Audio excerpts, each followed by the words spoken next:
Yo, what's good, everybody? It's Lowe's here. We back on the throne of positivity, where the first is last and the last is first. If you're new to the channel, don't forget to hit that subscribe button and also the notification bell so you don't miss out on any upcoming videos. Today, I want to talk about something that God showed me when I was in Dominican Republic. Last video, I talked about hypocrisy in a way, and like, am I being a hypocrite, or am I just not able to do what I know how to do because of past traumas? And am I using that as a crutch or an excuse, or like, is it time to start addressing these things, even though I felt like I've been addressing them, but it's time to do even more in regard to my personal life. But I had a vision in Dominican Republic, and it was so incredible. I want to share it with you because I think it's going to help you so much. And the reason why I really want to do this video is because what happened to me last night. Today's Sunday, is like 10:23 in the morning. I'm about to go to church. Wow, I want to talk to you about this because it's truly incredible. So hopefully this makes sense. In the vision or a dream, I was just in the Airbnb. It was like, I don't know, 11, 12 o'clock at night, and I'm getting ready to like lay down and go to bed. It's dark in the room, and God shows me this vision. In the vision, he shows me the schematics, like the blueprints to create a human being. And he was showing me why he designed humans with two eyes, and why we see everything in front of us, but we don't have a bird's eye view of ourselves. Like, in the sense, we don't have a third person perspective. We can only see first person. We can see everything around us, but we cannot see ourselves unless we have something like a mirror or a glass, some type of reflection. And God was explaining to me in the dream why he created it in that way and what we have done with it in our fallen nature. And I was like, okay, Lord, so why did you do that? This is what God told me. He said, the reason why I created you guys to see everything except yourself is because you need to consider everybody else before you consider yourself. I didn't create humans to be alone and be by themselves and isolated. I created them for community. I made Adam from the dust of the earth, but then I created Eve from his side, from his rib. And the one has to look out for the other, and the other has to look out for the one, because the two become one.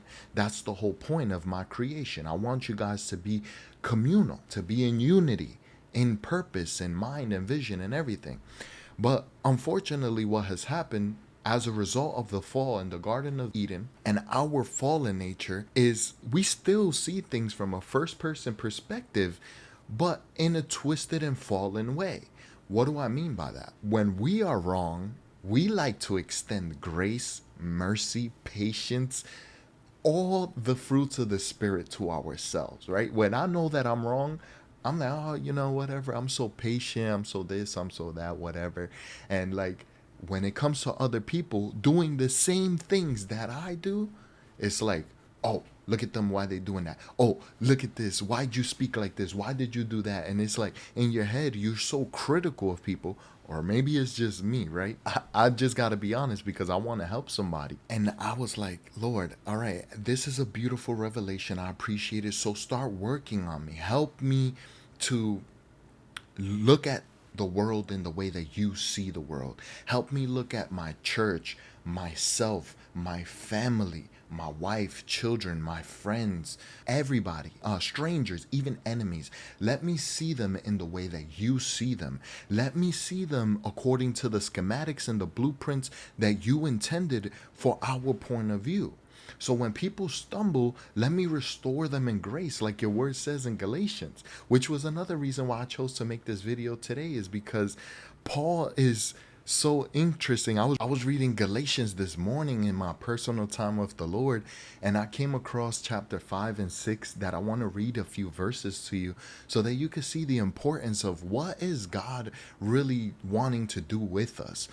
Verse 13 of chapter 5 of Galatians, Paul says, "For you were called to freedom. Only do not use your freedom as an opportunity for the flesh, but through love serve one another. For the whole law is fulfilled in one word: you shall love your neighbor as yourself." But if you bite and devour one another, watch out that you are not consumed by one another. This is what I was thinking about when I was reading that. I'm like, yo, I give myself such credit. I pat myself on the back. I humble myself and I'm gracious and kind and merciful to a great level. But although I'm that way with other people, not even close to the way that I am with myself. And it's like, yo, you gotta chill, bro. Like, who you think you are, man? Like, because look at what verse 15 says. But if you bite and devour one another, watch out that you are not consumed by one another. He's talking about like we're gonna consume each other. But when I read that, I was like, yo, I'm comparing myself to myself. And it's like, you need to watch out that you're not biting and devouring yourself, because the people that I'm judging or being critical against, I'm devouring them, but we are one and the same. We were created for the glory of God, to the image of God, so that we may represent him and proclaim and bear his name to the world. And then he continues, he keeps talking about the law and stuff and how we should behave.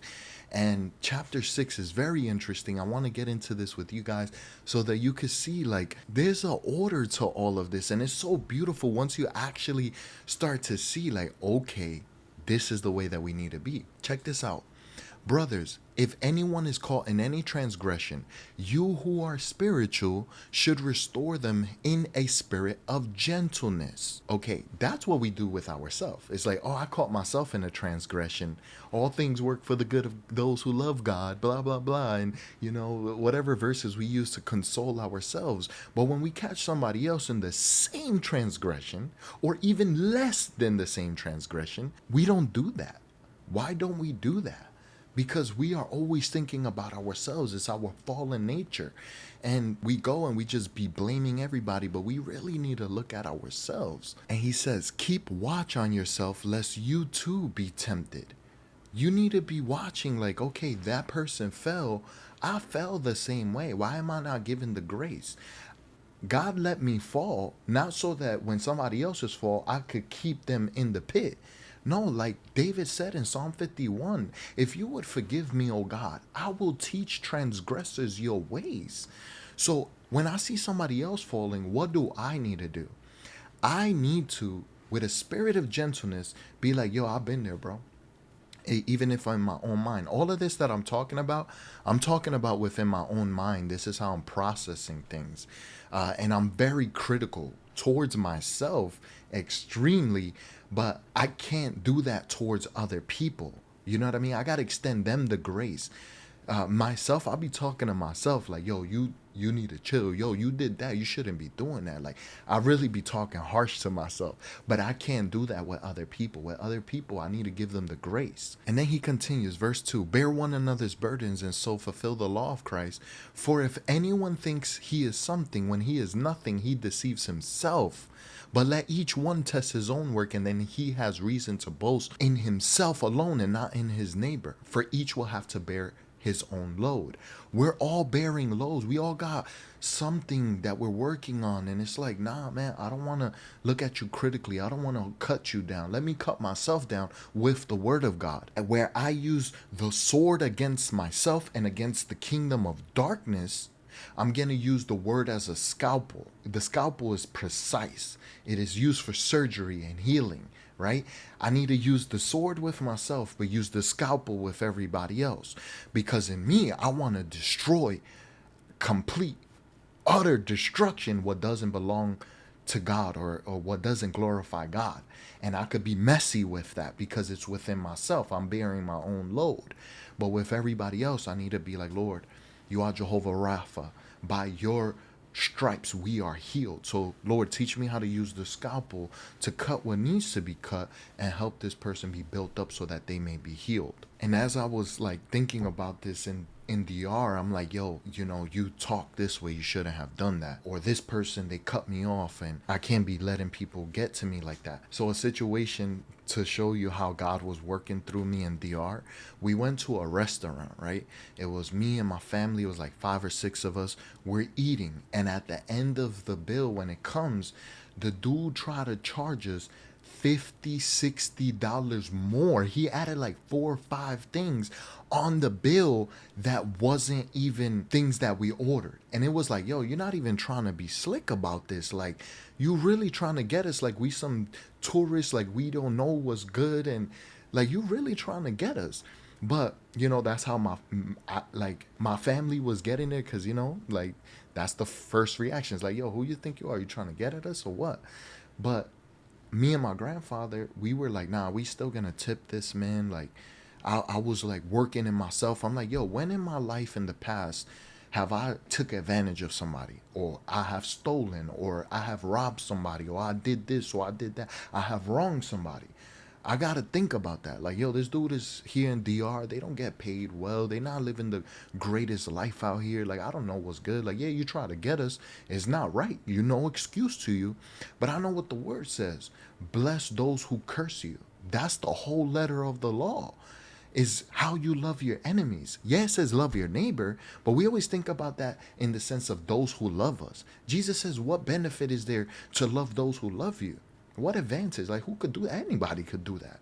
Love your enemies. That's where it's really tested. So I was like, yo, the family, I'm like, yo, we still got to tip this dude, and we got to tip him good, because we need to bless those who curse us. And he went, yo, I'm not even lying, 3-4 times he went and changed the bill. At each time, it was still like, you're not getting it right, bro. Like, I don't get what's going on. So the whole time, I'm just trying to be like, yo, I got to see this from his perspective, my family's perspective, my perspective, and then ultimately God's perspective. If I truly believe God is God, then he's going to work this out. But my responsibility is that I still need to bless that man. So that's where we left it. And that's how kind of God was like, yo, extend that grace, extend that kindness to him. And I was fighting that, yo, like for hours. It was bothering me so heavy, and it was hurting me, because it's like, yo, I'm offended. I'm transgressed. I'm thinking about that. And I'm like, yo, but why you don't feel that way when you know you wrong? You don't be like, oh, the pain and the offense and all the transgression, right? To a certain degree you do, but not so much that you like, oh, I'm so offended and I'm so this, I'm so that. Like, nah, whatever. So all of that to say, I just want us to look at ourselves first before we judge anybody else. I'm trying to become the best man that I could be. So my message to you, and then for anybody else to listen, is like, I'm trying to prepare myself as a man, a husband, and a father at all times. So I'm really putting myself in these simulation type of interaction so that I could break it down and prepare a place. Because Jesus said to his disciples, I'm going to my Father to prepare a place for you. And in my Father's house, there's many rooms. And I would not have told you unless it was true. So guys, this is a long video. I'm going to stop here because I got to go to church. All I want to say is look at yourself first before you're critical with anybody. Be critical with yourself. Humble yourself first, and then look at everybody else and be gracious and kind to them and extend that grace, knowing that they were created in the image of God. And we're going to improve. And this is all for the glory of God. We need to honor him as brothers and sisters. So y'all know what it is. It's Los here. We on the throne of positivity where nobody shall dethrone us. We out.